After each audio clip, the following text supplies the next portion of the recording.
Muito obrigado, meu irmão. Deus abençoe o seu trabalho, bela música que fala aos nossos corações e pela graça, afinal de contas, é um só Espírito. Também casa com o que nós meditaremos nessa noite, né? Nós vamos iniciar aqui a nossa série de mensagens alusivas ao Natal, né? Estamos em outubro, mas nós queremos caminhar por todo um arco de história, preparando os nossos corações para o Natal. Então, nós vamos iniciar aí, manter já uma tradição que a gente tem estabelecido aqui na igreja, de sempre nos últimos meses, começar uma série de mensagens que nos encaminhe ao Natal, que prepare os nossos corações para esse momento derradeiro, esse momento especial. Ano passado nós fizemos algo semelhante, também fizemos ali uma narrativa toda, do começo, desde do Gênesis, passando ali por alguns elementos, chegando até Jesus Cristo. Esse ano vamos repetir, não as mesmas mensagens, outras abordagens, mas também ainda tentando construir e utilizar da sua imaginação também. Nós vamos trabalhar juntos aí nesse processo de montagem de uma grande história, né? Passando por 3 grandes arcos. O primeiro arco nós vamos começar hoje. Nós vamos ver o palco se montando, se organizando, o palco divino e o primeiro conflito. Nós queremos ir do Éden até Belém, caminhando pelo texto bíblico. Então nós vamos aqui ao longo dos próximos 3 domingos ver esse cenário do Éden, cenário do Gênesis, o cenário da queda, o cenário da primeira promessa, do momento em que as coisas começam a tomar algum rumo, do jeito que iniciou-se, glorioso, veremos essa noite. Na sequência veremos a queda, e aí veremos também como Deus começa a organizar a história do homem em direção a esse momento de redenção. Veremos ali no mês de novembro o segundo arco dessa grande história. Nós veremos ali o período das alianças, o período das lutas, a lei, a longa espera, o aguardar pela manifestação desse Messias tão esperado, desse rei tão esperado. Nós vamos passar ali um pouquinho pelo Antigo Testamento, até chegarmos em dezembro, no período do Advento, propriamente dito, né? Aí nós vamos celebrar cada um dos domingos do Advento, desde o primeiro domingo do Advento, que vai ser no finalzinho de novembro ali, na verdade.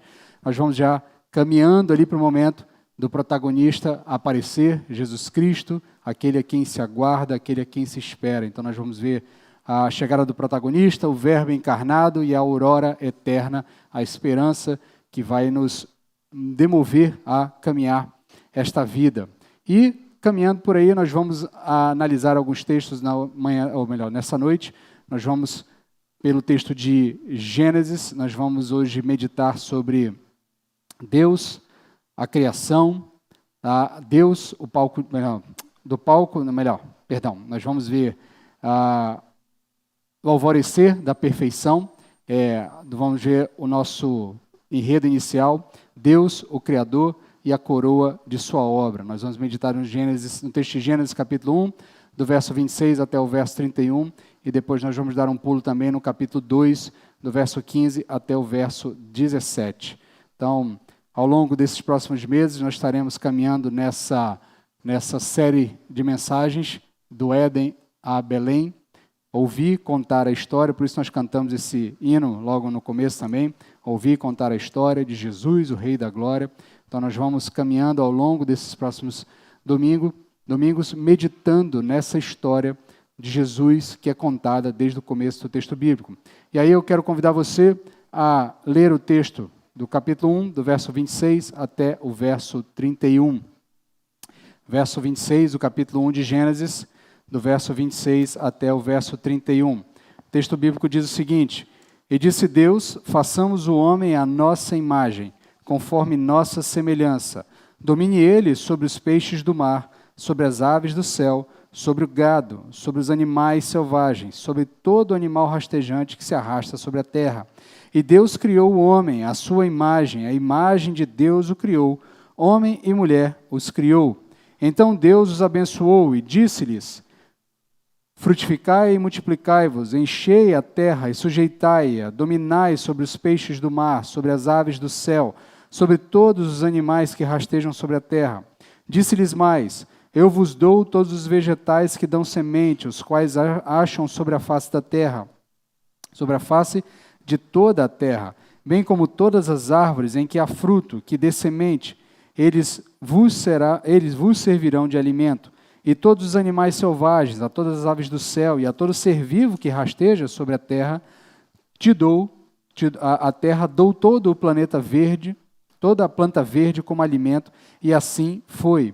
E Deus viu tudo quanto fizera, e era muito bom. E foram-se a tarde e a manhã do sexto dia. Pulando agora para o capítulo 2, do verso 15 até o verso 17.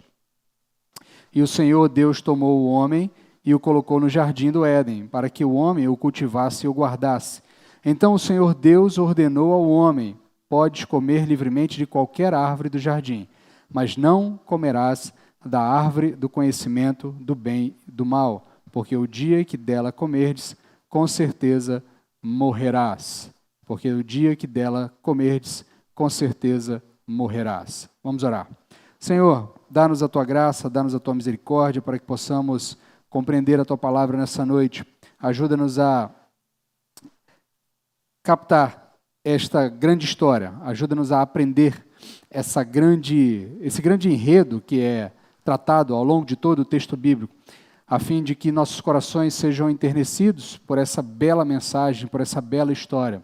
A história de um Deus que não nos abandonou, a história de um Deus que se fez um de nós, a fim de que pudéssemos encontrar um caminho de volta para uma glória que foi nos tirada por causa do pecado. Então ajuda-nos, Pai, a aprender essa história, ajuda-nos não só a aprender essa história, mas também a transformar esse aprendizado em transformação de vida, em mudança de vida, a fim de que Teu nome seja glorificado em nossas vidas. É o que te pedimos em nome de Jesus. Amém.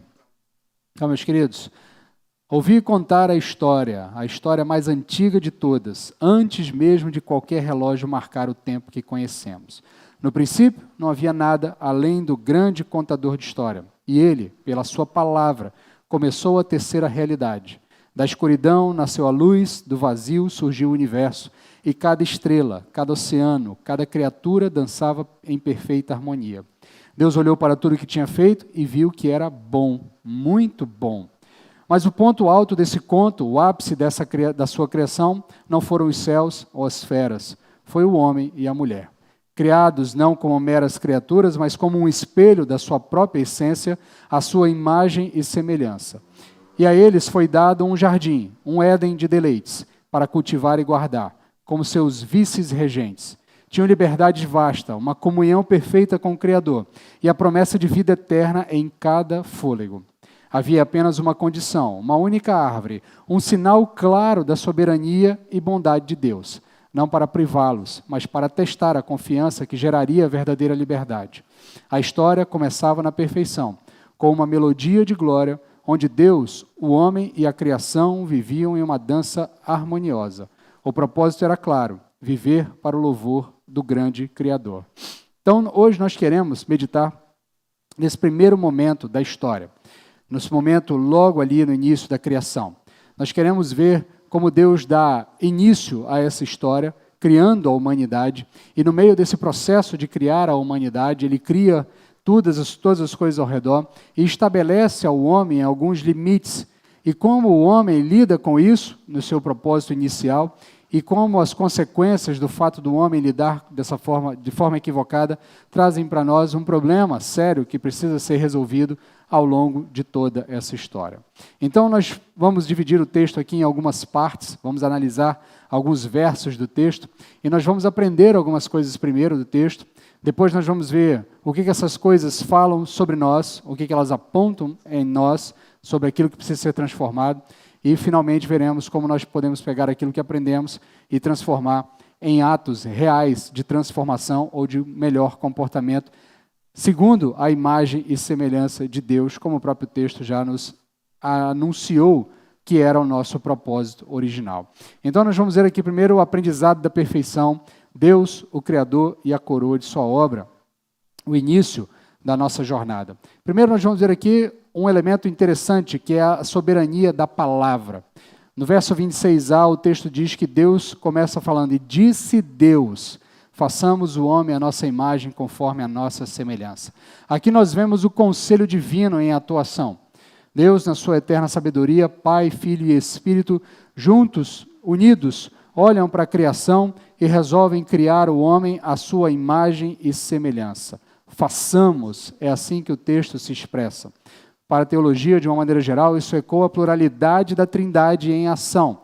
Ainda que alguns tentem defender a ideia de um plural regencial, alguma forma arcaica de se escrever na terceira pessoa, como se fosse dar mais ênfase, mas é fato que em todo o texto há elementos muito claros ali de que a Trindade está em atuação. Então façamos o homem. Deus não consultou ninguém fora de si. Ele é soberano, ele é autossuficiente. Deus é livre. Sua palavra não é apenas um som, é poder criador. Ao longo de todos os primeiros versos do texto bíblico de Gênesis, você vai ver que a palavra de Deus dá ordem a todas as coisas. A palavra de Deus cria, a palavra de Deus dá início a todas as coisas. Então Deus não se aconselha com ninguém, Deus não precisa de informações alheias a Ele mesmo, Ele é autossuficiente, a sua palavra não é um mero conselho ao mundo, a sua palavra é ordem, e a sua palavra cria as coisas. Deus, que não teve início, cria um universo que sim, tem início. Deus não teve início, mas o universo teve início. Portanto, este foi criado a partir do nada. O universo é criado a partir de absolutamente nada. Na teologia, de maneira geral, a gente usa uma expressão, quer dizer, ex nihilo, do latim, vem dizer que é a partir do nada, a partir de coisa alguma. Deus não pegou uma matéria para fazer outra coisa. Deus simplesmente disse, haja luz e houve luz. Deus simplesmente disse, surjam os animais e surgiram os animais. Deus simplesmente disse, façamos o homem, e então, a partir dali, ele dá ordem e as coisas se iniciam. A grandiosidade de Deus se manifesta no fato de que ele simplesmente diz, haja, para que as coisas passem a existir. Ele é, de fato, o grande arquiteto dessa história, ele é o grande organizador de todas as coisas, e ele também é o sustentador de todas as coisas. Na sequência, no verso 26 e no verso 27, nós vemos a singularidade da imagem de Deus. E aqui é o ápice da criação. Como nós comentamos lá no início, naquele texto introdutório, este é o ápice da criação. É o momento em que a criação chega ao seu ponto especial, o momento em que o homem é criado. Homem e mulher são criados distintos de todos os outros seres. Quando você lê o texto bíblico, você vai vendo que o texto bíblico diz que cada ser é criado segundo a sua espécie. Segundo a sua espécie, esse ser é criado. Mas o homem não é criado segundo a sua espécie. O homem é criado segundo a imagem e semelhança de Deus. Segundo a imagem e semelhança de Deus, o homem é criado. E o que significa essa imago Dei, essa imagem de Deus que é plantada no homem? Não é a mera semelhança física, não se limita a uma ideia de que o homem, por ter 2 braços e 2 pernas, uma cabeça, 2 orelhas, então Deus é antropomórfico, ou seja, tem formato de homem. Não é isso que o texto quer dizer. A ideia do imago Dei tem muito mais a ver com um elemento relacional. Deus cria um ser que tem relação com Ele, que tem pareamento para com Ele. Tem uma relação moral, intelectual e vocacional. Há uma relação entre o homem e Deus, uma capacidade de comunhão entre Deus e o homem. Entre Deus e o homem, assim como também o homem consegue se comunicar, consegue ter comunhão com o seu próximo. Como Deus também é um ser comunitário, Pai, Filho e Espírito vivem em comunhão, o ser humano também é um ser comunitário, ele necessita de outros para viver ao seu redor, ele necessita de outros para desenvolver-se bem, para conseguir ser tudo o que ele de fato precisa ser. Há também aqui um elemento moral, um senso de certo e de errado, uma capacidade de fazer escolhas morais. Quando Deus cria o homem, ele permite ao homem fazer escolhas. Ele dá ao homem a capacidade de escolher obedecer ou escolher não obedecer. E nós vamos ver os desdobramentos disso ao longo dessa grande história, na medida em que o homem opta por fazer uso da sua capacidade de escolha opta por não fazer aquilo que era o melhor, ele opta por desobedecer. Há também uma relação intelectual, razão, consciência, criatividade, linguagem, capacidade de conhecer a Deus e conhecer a criação. Ao homem é dado a capacidade de refletir sobre a realidade, pensar sobre ela, raciocinar sobre ela e se relacionar com ela a partir daquilo que ele raciocina. Por mais que nós vejamos os animais desenvolverem algum tipo de inteligência, e muitos animais demonstram uma grande inteligência, uma grande capacidade de analisar eventos e fatos e tomar ali atitudes, ainda que instintivas, de maneira aparentemente muito perspicaz, você nunca vai ver um gato, como eu já citei outras vezes, e o exemplo não é meu, o exemplo é do pastor Luiz Saião. Você nunca vai ver um gato sentado na janela, olhando para o pôr do sol e pensando sobre a realidade da sua gateza. O que significa ser um gato, quais são as influências disso na sua vida, o que significa ele se relacionar com outros ou não. Você nunca vai ver um animal pensativo sobre quem ele é, qual é o seu propósito na realidade, qual é o seu propósito no mundo, como ele pode contribuir melhor para a sociedade e assim por diante. Esta capacidade que é natural do homem, que é própria do homem, ela é reflexo dessa imagem que Deus colocou em nós. É também uma relação vocacional, funcional.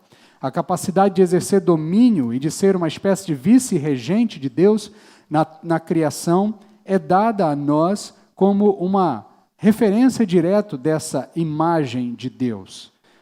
Essa imagem de Deus consiste, no mínimo, em uma relação especial com Deus. De toda a criação, apenas uma das criaturas tem uma relação especial com Deus. Essa criatura é o ser humano. Essa criatura é aquele a quem Deus criou com as suas próprias mãos. Não apenas com a ordem da voz, não apenas com um comando, mas com as suas próprias mãos. Façamos o homem a nossa imagem e semelhança. E o texto é muito claro, homem e mulher, ambos refletem plenamente essa imagem. Não há distinções de dignidade do ser humano a partir da compreensão do texto bíblico. Não há nenhuma distinção entre homem e mulher. Ambos são criados à imagem e semelhança de Deus. Na sequência, então, nós vemos aqui que há uma ordem de Deus para o homem. Verso 28, verso 30. Dominai, sujeitai-a. Dominai, sujeitai-a. Isso é aquilo que nós chamamos de mandato cultural, ou mandato de domínio. Deus dá ordem ao homem. Cultive, organize, produza, domine. Faça com esta terra, com a criação que eu estou te dando, objeto para que você desenvolva outras coisas a partir dela. Deus nos dá uma ordem para cuidar desse jardim. Deus deu a ordem a Adão e Eva para desenvolverem cultura. Por isso é chamado de mandato cultural. Cultura é tudo aquilo que a gente produz. É um mandato de domínio também, porque é dado ordem ao homem para dominar sobre todas as coisas. Mas essa dominância não é uma licença para exploração ou para uma gestão desarmoniosa. Muito pelo contrário.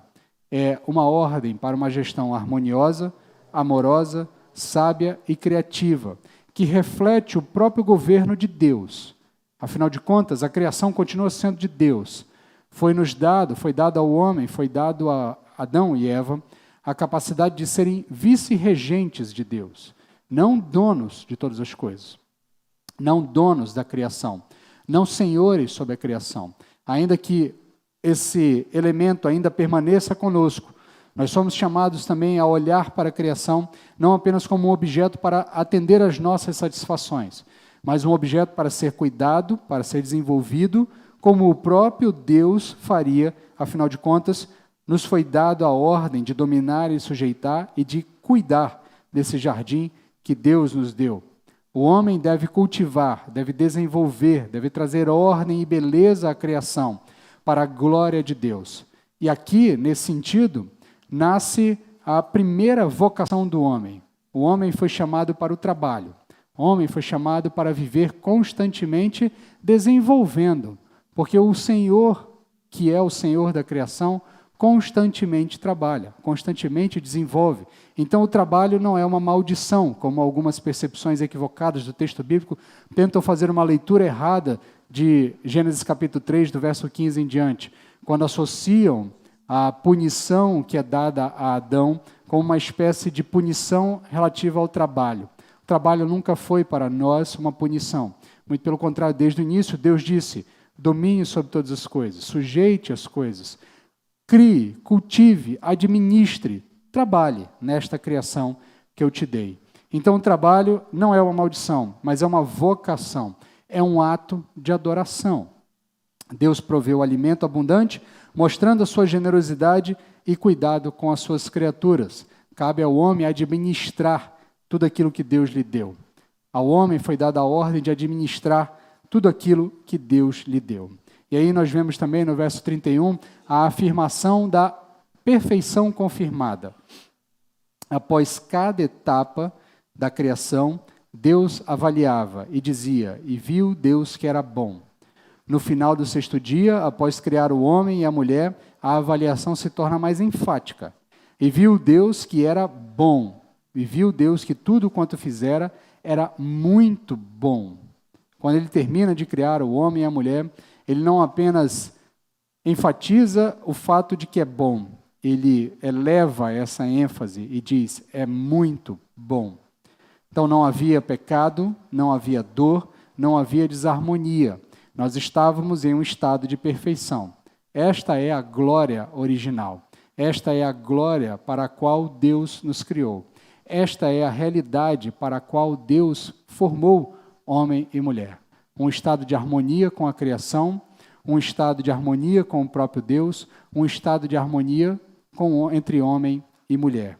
Esta é a glória original. A glória que nos é tirada, a glória que nos será devolvida na medida em que Cristo voltar e restaurar todas as coisas. Então, nesse ponto, nós temos aqui a percepção de que a criação de Deus é boa, perfeita e agradável, pronta para que o homem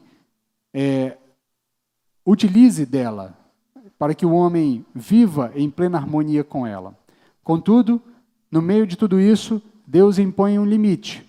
Do verso 15 até o verso 17 do capítulo 2, nós vemos Deus falando dos seus propósitos, da liberdade e dos limites que Ele dá ao homem.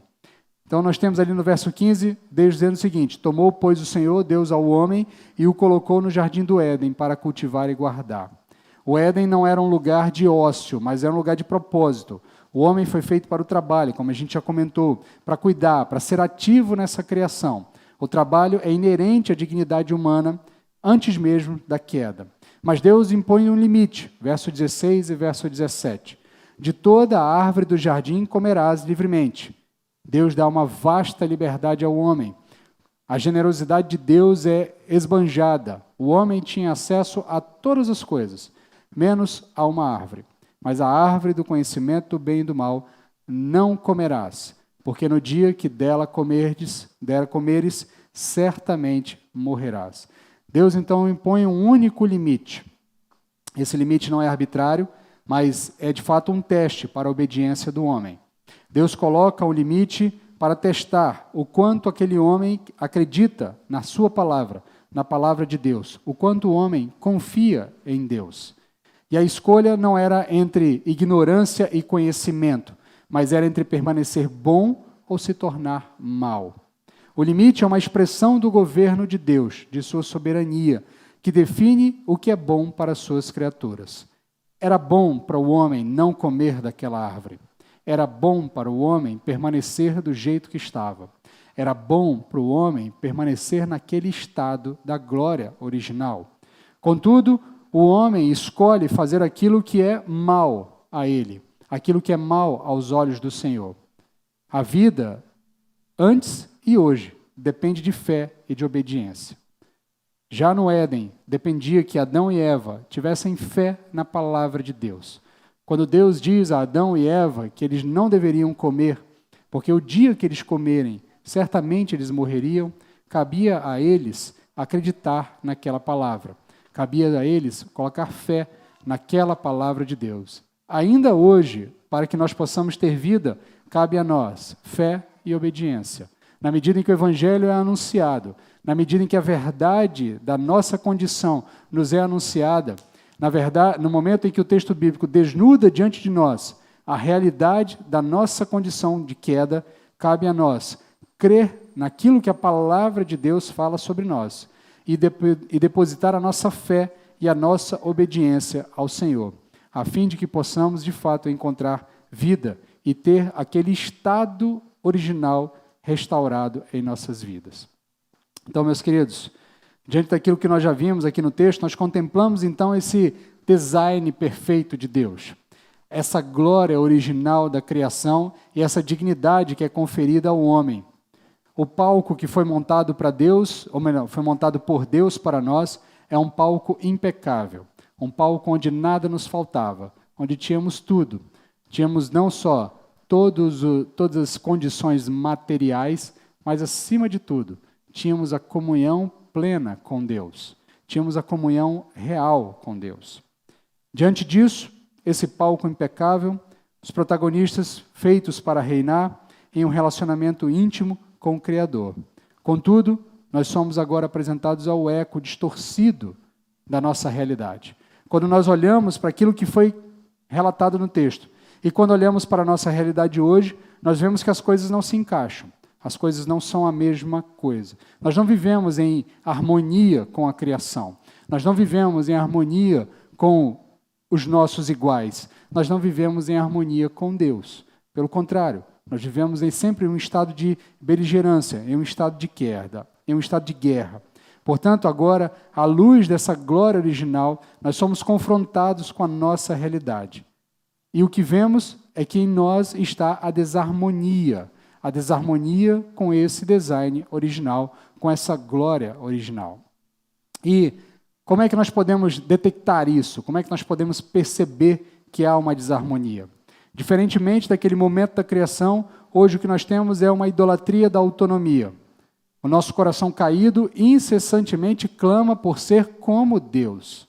A grande oferta que seduz o coração de Eva e, consequentemente, seduz também o coração de Adão, como nós veremos na semana que vem, é a proposta de se tornarem iguais a Deus.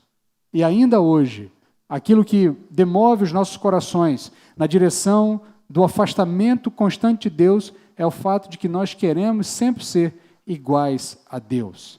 Nós queremos ser como Deus, porque rejeitamos os limites divinos, assim como Adão e Eva rejeitaram o limite da árvore, nós continuamos rejeitando os limites divinos.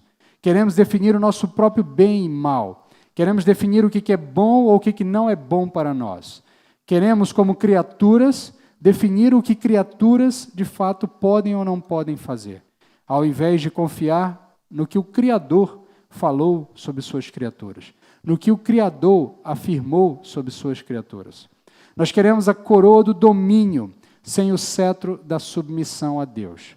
Nós queremos dominar sobre a terra, mas nós não queremos nos submeter ao Criador da terra. Nós queremos dominar sobre a criação, dominar sobre as outras criaturas, dominar uns sobre os outros, mas sem nos submeter ao Criador de todas as coisas. E essa é a raiz de toda a rebelião, a negação de quem nós somos. Nós somos criaturas. Nós somos criaturas. Ainda que sejamos a coroa da criação, ainda assim somos criaturas. Não somos os senhores de todo o universo, não somos os senhores da criação. Nós somos criaturas. Dessa forma, nós tentamos roubar a glória de Deus. E aí nós podemos ver na própria relação da cultura humana, você tem uma filosofia do eu sou o meu próprio Deus, a minha verdade me basta. Hoje, uma coisa que você ouve constantemente é que as verdades são relativas. A verdade depende da percepção ou da perspectiva de cada um. A sua verdade é a sua verdade, a minha verdade é a minha verdade. Ora, se é verdade, tem que ser uma só. Não dá para eu ter N verdades, porque se eu tiver N verdades, eu nunca terei uma não verdade, porque afinal de contas, todas as verdades serão verdades. Todas as afirmações serão uma afirmação verdadeira. Mas impera no nosso meio, impera na nossa cultura, impera na nossa percepção social, cultural, de que cada um tem direito a ter a sua própria verdade. A sua verdade é sua, a minha é a minha. E não importa mais Nós podemos seguir os nossos universos de forma separadas, desde que você respeite a minha verdade e eu respeite a sua verdade. Isso é a autonomia do indivíduo, essa idolatria da autonomia. Eu sou o meu próprio Deus. Eu defino o que é real ou o que não é real para mim. Nós temos também, como demonstração dessa realidade da queda humana, essa busca incessante por um legado, um nome para si. Mais para frente no texto bíblico nós vamos ver o relato de Babel, onde os seres humanos, depois já do dilúvio, resolvem construir uma grande torre e o propósito de construir essa grande torre era fazer um nome para si. Era que toda a humanidade reconhecesse aquele grupo e desse algum tipo de glória a eles. Eles são aqueles que construíram aquela torre que chegou até os céus. Eles queriam fazer um nome para si. E ainda hoje nós vivemos com diversas Babéis espalhadas por aí. Pessoas tentando fazer um nome para si. Pessoas tentando atrair para si a glória. Tentando atrair para si o louvor das outras pessoas a partir dos seus próprios feitos. Este é o indivíduo que acabou com a fome. Este é o indivíduo que acabou com a guerra. Este é o indivíduo que reúne diversas tribos. Esse é o indivíduo que fala com diversas pessoas. Esse é um indivíduo que faz muitas coisas, então por isso ele deve ser louvado. Ainda assim, nós vivemos nessa ânsia por novas Babéis, tentando construir para nós um nome, ao invés de reconhecer, como nós cantamos, que há somente um nome merecedor de toda a glória. Nós cantamos logo há pouco tempo atrás, que foi dado a uma pessoa o nome que é capaz de salvar, o nome que recebe toda a glória, o nome que está acima de todos os outros nomes. Nós também percebemos essa idolatria da autonomia na aversão aos limites. Nós vivemos em uma sociedade, e isso é, quanto mais, desde o início da sociedade, desde sempre, não é agora, não é deste momento, nós já temos vivenciado isso há muito tempo. O homem não suporta limites. O homem não suporta que lhe digam, não faça, não vá até aqui, não ultrapasse essa linha, porque se você ultrapassar é pior para você. Nós vivemos no tempo em que limites devem ser superados, quaisquer que sejam.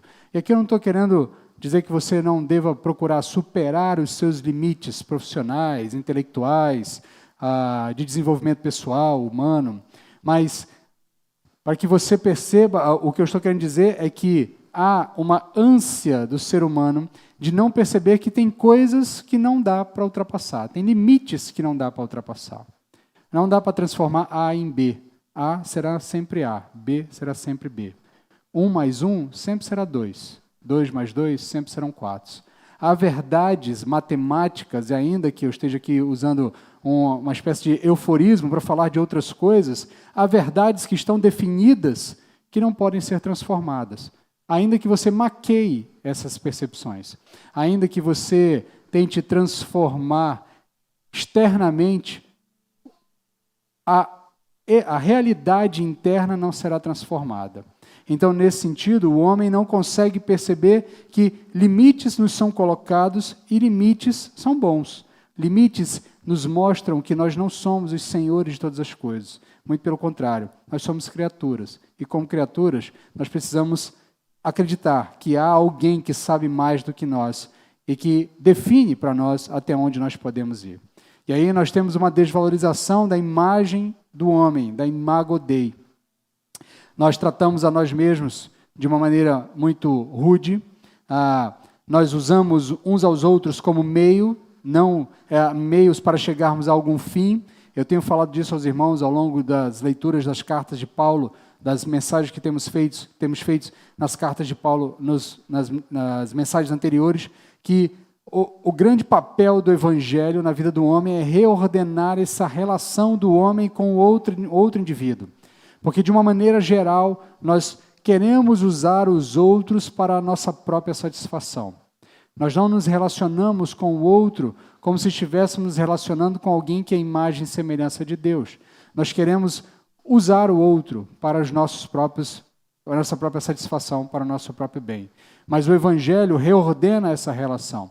O O Evangelho nos ensina que nós devemos amar a Deus acima de todas as coisas e ao próximo como a nós mesmos, reordenando essa relação, colocando o próximo em primeiro lugar e não sendo ele apenas um objeto dos meus desejos, mas ele passa a ser o objeto da minha preocupação, do meu cuidado, do meu amor. Eu amo ele assim como eu amo a mim mesmo. Eu amo a ele não porque ele me dá alguma coisa ou porque ele me propicia alguma coisa. Eu amo a ele porque Deus o fez à sua imagem e semelhança. Essa é a realidade do Evangelho. Mas a realidade que nós vivemos é a realidade da desvalorização da imagem do homem.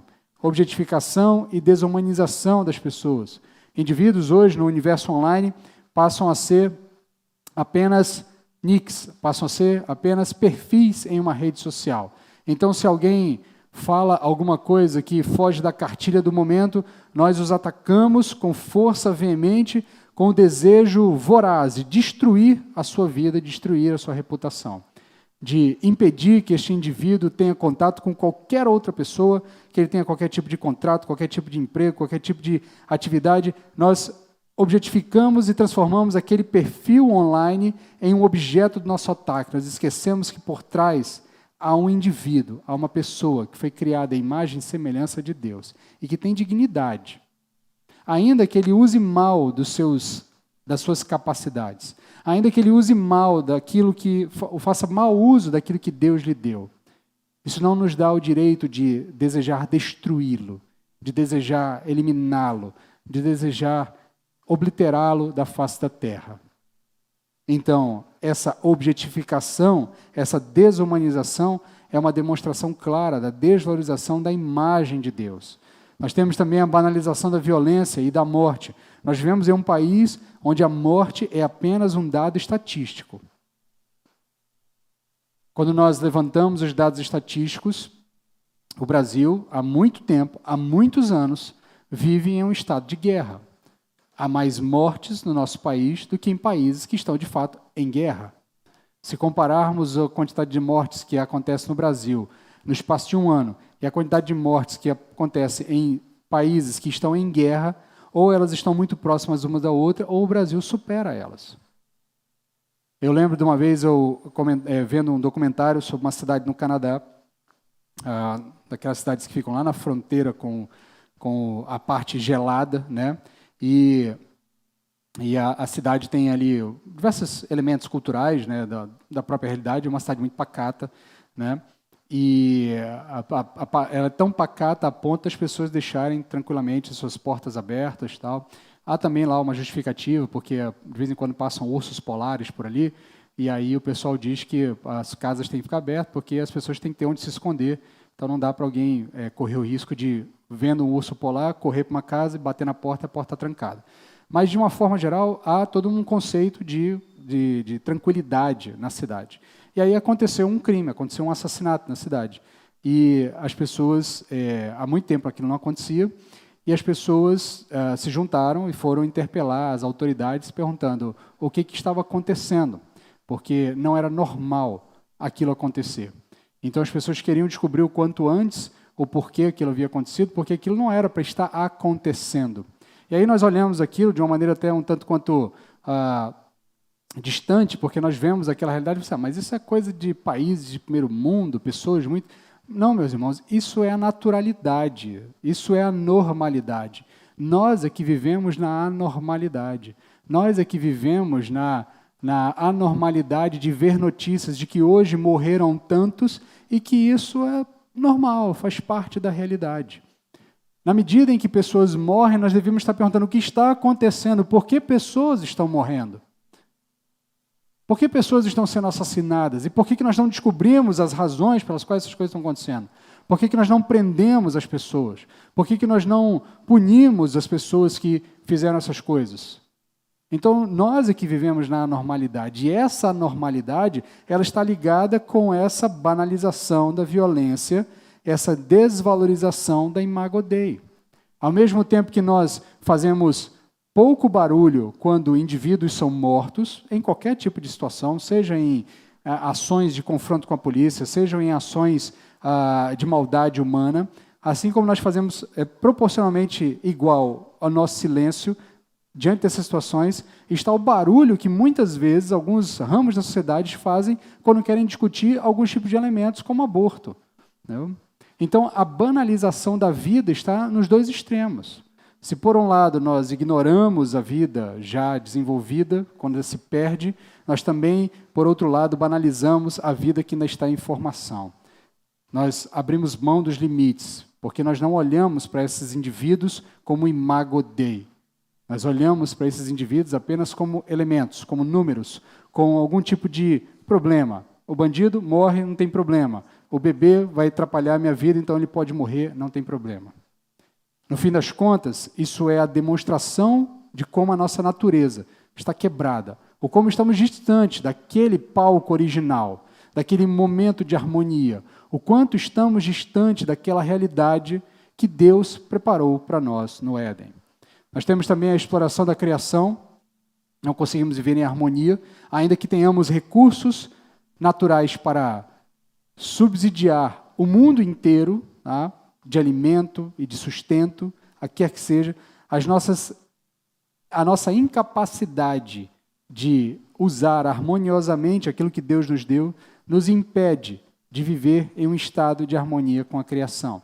Então nós lutamos com a criação, nós exploramos ela, nós somos gananciosos, nós queremos sempre mais, nós não queremos repartir o que é nosso, os outros que comprem de nós. E assim nós vivemos em um estado de desumanização. Nós olhamos para o trabalho como maldição, já vimos antes que no Éden o trabalho nunca foi maldição, nunca foi tratado como um fardo, mas para nós tornou-se um fardo. E aí, em vez de uma vocação gloriosa dada por Deus para desenvolver a glorificação, para desenvolver a criação e glorificá-lo, nós olhamos para o trabalho apenas como algo que suga de nós a nossa própria vida.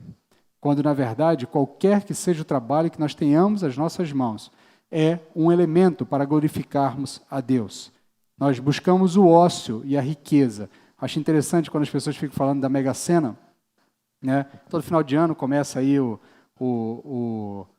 os números começam a ficar maiores, e aí as pessoas olham para aquela ali e falam assim, olha, se eu ganhar a Mega Sena, eu paro de trabalhar no dia seguinte.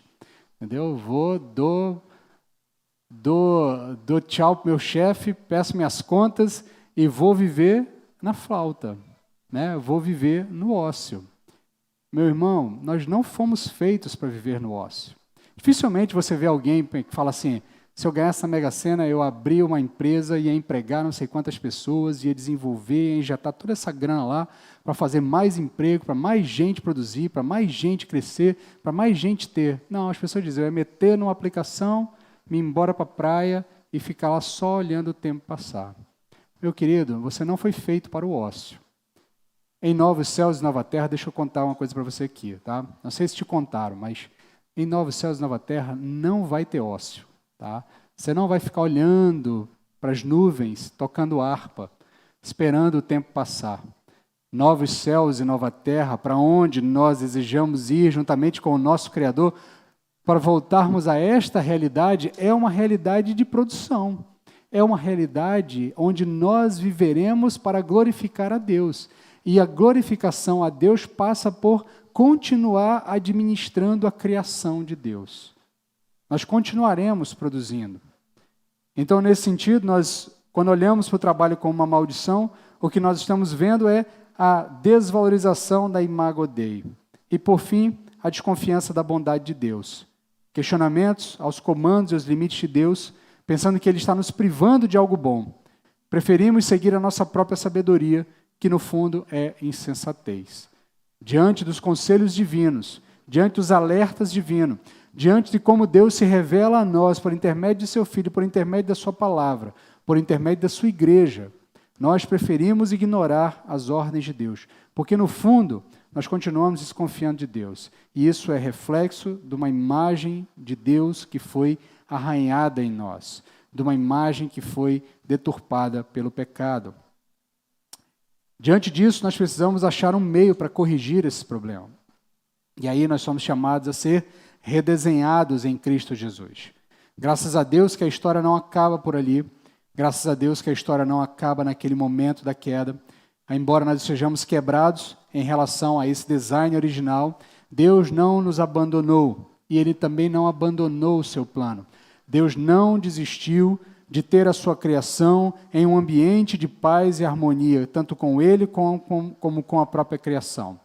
E a correção para esta falha profunda está em Cristo Jesus.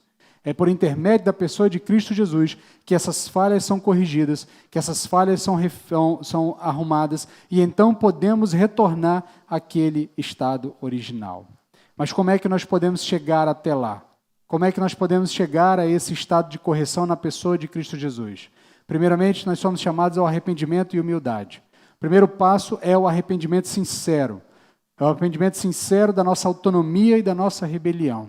Deixa-me dizer uma coisa para você também, meu querido. Por mais que você ache, você não está certo o tempo todo. Por mais que você tenha plena convicção na sua cabeça de que você sempre acerta, de que você nunca faz nada de errado, deixa-me dizer uma coisa para você. A sua natureza pecaminosa te leva a errar constantemente. A sua natureza pecaminosa te leva a fazer escolhas erradas e equivocadas. Ainda que no meio disso você também faça boas escolhas. Mas não se arvore na sua autonomia. Não se ache autossuficiente. Continue sempre dependendo do Senhor. Arrependa-se, humilhe-se diante do Senhor. O primeiro passo é o arrependimento sincero dessa nossa autonomia, dessa nossa rebelião. Nós devemos confessar que temos rejeitado as orientações do Criador. Isso significa voltar aos nossos próprios caminhos para o caminho do Senhor. E aí nós somos chamados à submissão à soberania de Deus. Aceitar que Deus é o único que define a realidade, o bem e o mal, é imperativo para nós. Nós precisamos entender que quem tem a capacidade de definir a realidade, de definir o que é certo, de definir o que é bom para nós, é Deus. Ele é o Criador. E aqui eu vou usar aquela ilustração que é mais batida e mais velha do que andar para frente. É a ideia do criador, do construtor e do equipamento. Se você tem um equipamento e você não sabe como ele opera, você precisa ir ao manual de instrução. Quem escreveu o manual de instrução foi o criador do equipamento. Para dizer para você para que serve aqueles botões, para que serve aquela ferramenta, para que serve aquela alavanca, para que serve aquele botão, para que serve aquele encaixe, Então, nós precisamos entender que Deus é o nosso Criador, nós somos criaturas, nós não nos criamos a nós mesmos. Nós fomos criados e esse Criador sabe o que é melhor para nós. Esse Criador tem um plano para nós, esse Criador tem um propósito para nós, esse Criador tem um modo de viver a vida que é melhor para nós. Por isso nós precisamos nos submeter a essa soberania. Devemos submeter cada área de nossas vidas a essa soberania, a esse senhorio de Deus, da sua revelação a nós e do nosso próprio Senhor Jesus Cristo. Nós somos também chamados a redescobrir a imago Dei em Cristo. Somente em Cristo Jesus, que é o segundo Adão, ele que é a imagem perfeita de Deus, como o apóstolo Paulo diz lá em Colossenses capítulo 1, verso 15, ele que é a verdadeira imago Dei, é nele que nós podemos começar a restaurar essa imago Dei em nós.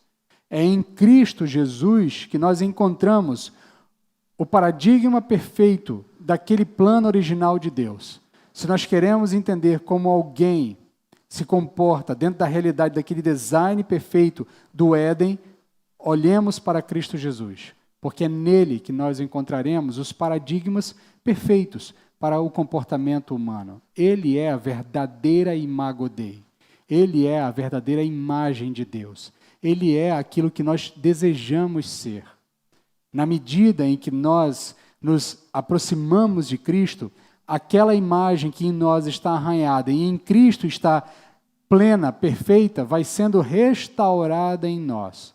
Por isso nós vamos redescobrindo essa imagem de Deus na pessoa de Jesus Cristo. Ele é o modelo de humanidade perfeita e obediente. Por fim, confiança plena na palavra de Deus. A correção vem ao nos curvarmos à palavra de Deus como autoridade final, crendo que é a verdade que nos liberta e nos guia. A palavra de Deus é a revelação de Deus para nós.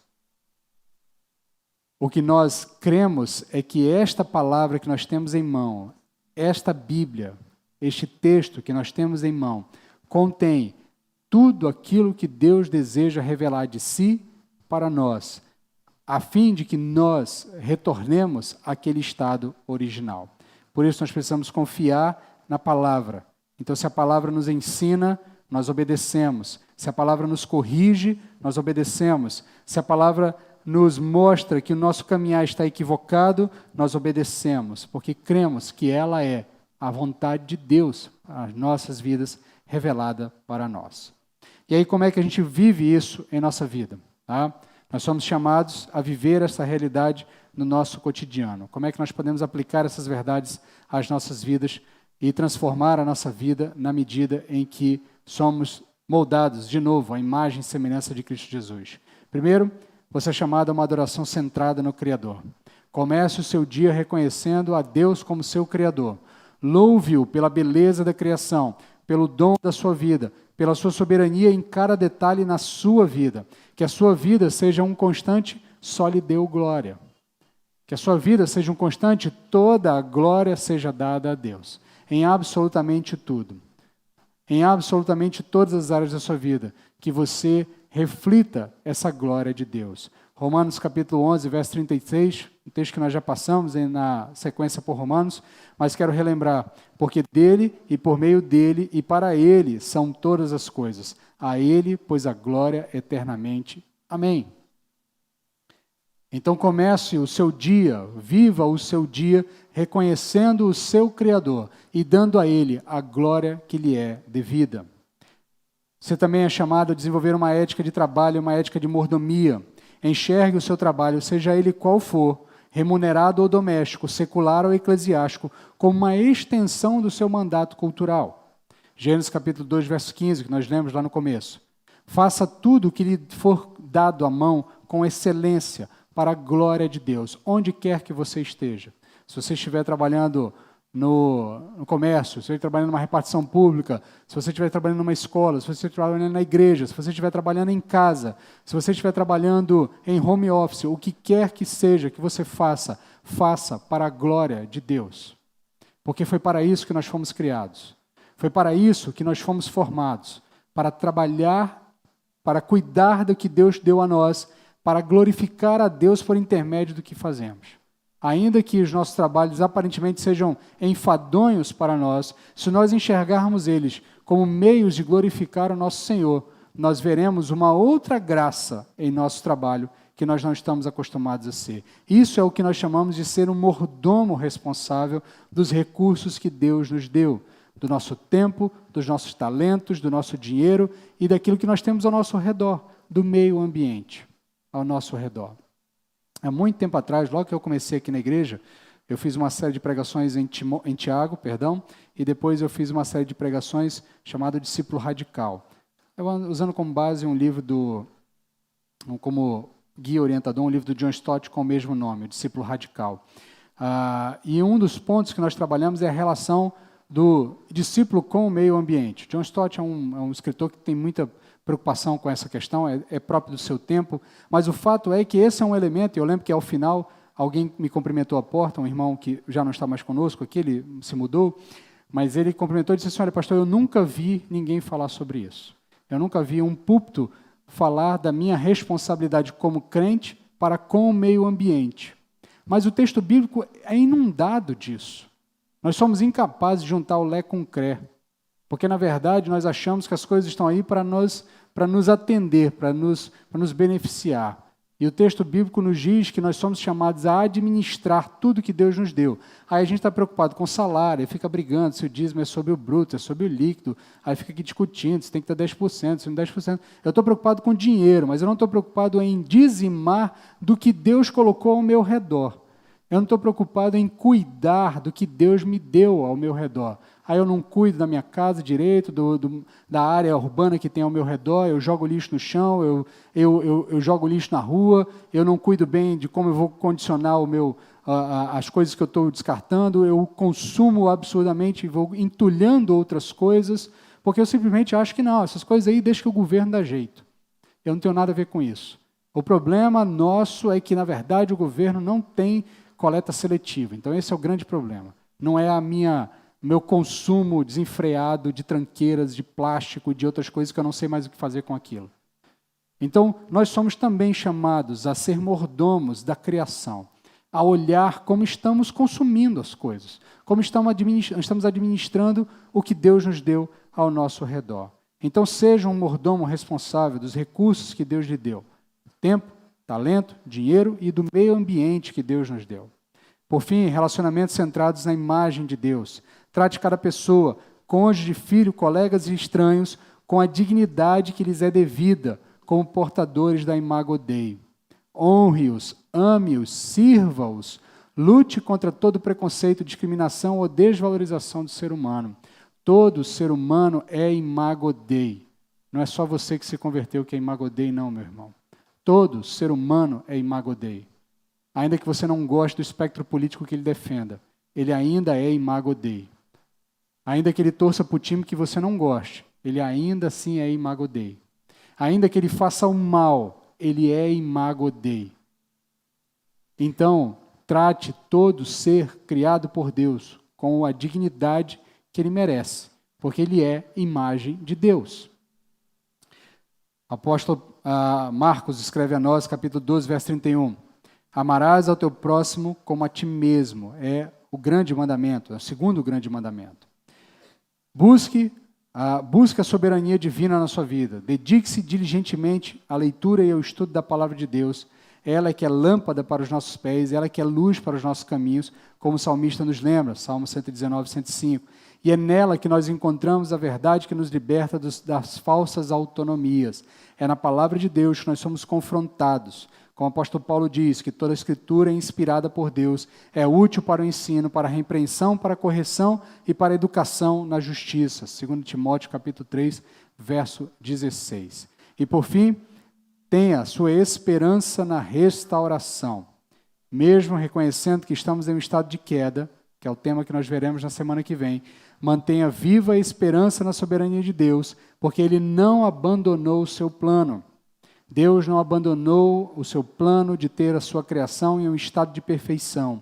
A promessa da redenção já foi feita, a promessa da redenção já foi cumprida, a promessa da redenção já está em pleno caminhar de aplicação às nossas vidas.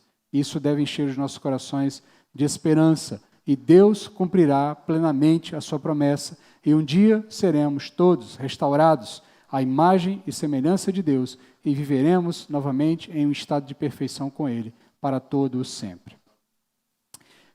Concluindo, nós contemplamos o design perfeito e a glória original do Éden e a majestade do Criador. Nós fomos confrontados com a nossa própria rebelião e a distorção da imagem divina em nós, mas também fomos apontados para a direção da correção, que se encontra em Cristo Jesus, o único que pode restaurar em nós esse design original de Deus, essa imagem original de Deus. Que essa beleza de Gênesis capítulo 1 e 2 não sejam apenas uma memória distante, mas um chamado à adoração. Que a perfeição daquilo que Deus propôs para nós leve-nos a um profundo senso de gratidão e a um desejo ardente de viver para a glória de Deus. Esta é a base de toda a história da criação. Viver para a glória de Deus. Esse é o propósito de Deus para nós. E esta história que nós começamos a contar hoje, e vamos contar até o momento do Natal, o grande foco dela é restaurar em nós essa percepção de que fomos criados para glorificar a Deus. E este é o grande objetivo de Cristo em nossas vidas, restaurar-nos ao nosso estado original, a fim de que possamos recuperar esse desejo por viver para glorificar a Deus. Que Deus nos auxilie, que Deus nos corrija e que Deus nos encaminhe na direção de fato, nos tornarmos imagem e semelhança dele por completo.